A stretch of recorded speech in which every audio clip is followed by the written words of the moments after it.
नमस्कार दोस्तों, आज का जो डिस्कशन होने वाला है वो है नाइट्रोज़ेपम टैबलेट के ऊपर।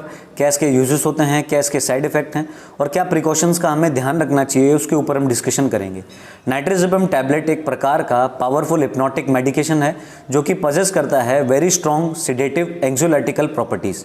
इवन ये पजेस करता है skeletal muscle relaxant properties. Nitrazepam आपको बेसिकली हेल्प करता है स्लीपिंग प्रॉब्लम्स में। इवन जो स्लोइंग डाउन करता है ये इरेगुलर मूवमेंट्स ऑफ नर्व्स को। अगर नसों में खिंचाव आ रही होती है, नींद नहीं आ रही होती है प्रॉपर, तो उसमें नाइट्रोज़ेपम का एक काफ़ी अच्छा रोल रहता है। इवन अगर आप देखेंगे इसे शॉर्ट टर्म स्लीपिंग प्रॉब्लम्स जो होती हैं उसमें इस्तेमाल किया जाता है। बेसिकली जैसे इंसोम्निया है तो उसके केस में इसका एक काफ़ी अच्छा एक रोल होता है। इवन इसे इस्तेमाल किया जाता है सीजर्स में। पर्टिकुलरली आप सीजर्स देखेंगे जो एपिलेप्सी के केस में भी देखे जाते हैं, तो उसमें मायोक्लोनिक सीजर्स जो होते हैं वो उन पर्टिकुलर केसों में इसको इस्तेमाल किया जाता है जो कि चिल्ड्रंस और इन्फेंट्स में देखे जाते हैं। आगे अगर हम जानें कि ये किन किन नाम में अवेलेबल होती है, तो इसमें बेसिकली आपको समझना पड़ेगा कि कुछ स्पेसिफिक ब्रांड नेम्स होते हैं।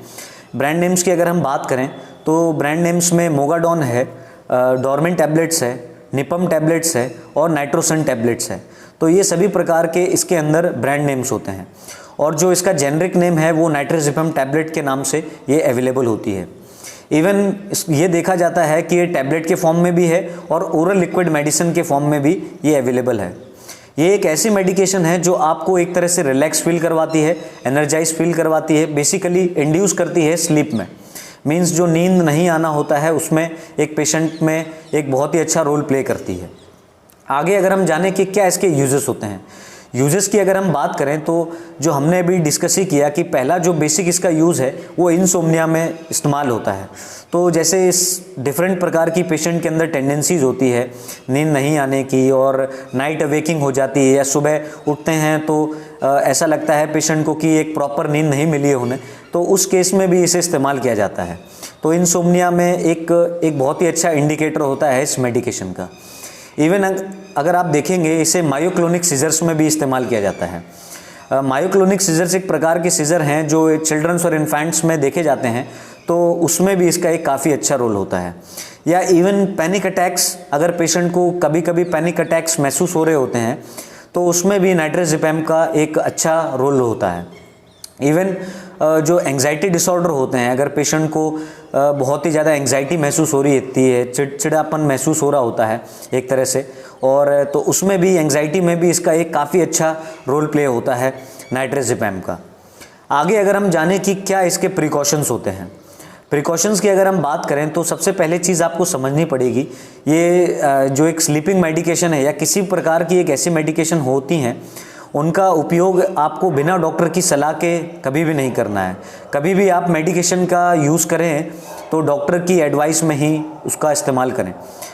तो इसमें जो कुछ इंपॉर्टेंट पॉइंट्स होते हैं जो आपको ध्यान रखने हैं, पहला जो पॉइंट है कि अगर आप इस मेडिकेशन के लिए एलर्जिक हैं तो इसे अवॉइड करें।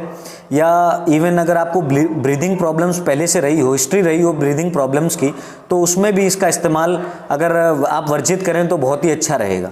या इवन अगर जो वुमेन है बेसिकली वो प्रेगनेंसी के दौर से गुजर रही हो तो वो भी अगर इसका इस्तेमाल नहीं करती हैं तो एक अच्छा एक चांस रहता है कि उनको किसी प्रकार की दिक्कतों का सामना ना करना पड़े। इवन अगर आप देखेंगे कि अगर पेशेंट को हिस्ट्री रही हो लीवर प्रॉब्लम्स की या किडनी प्रॉब्लम्स की या इवन जो मसल प्रॉब्लम्स भी होती है, जो माइस्थीनिया ग्रेविस होती है, तो वो पेशेंट इसको अवॉइड करें। या अगर इसे यूज़ करना है तो आपको डॉक्टर से ही कंसल्ट करें।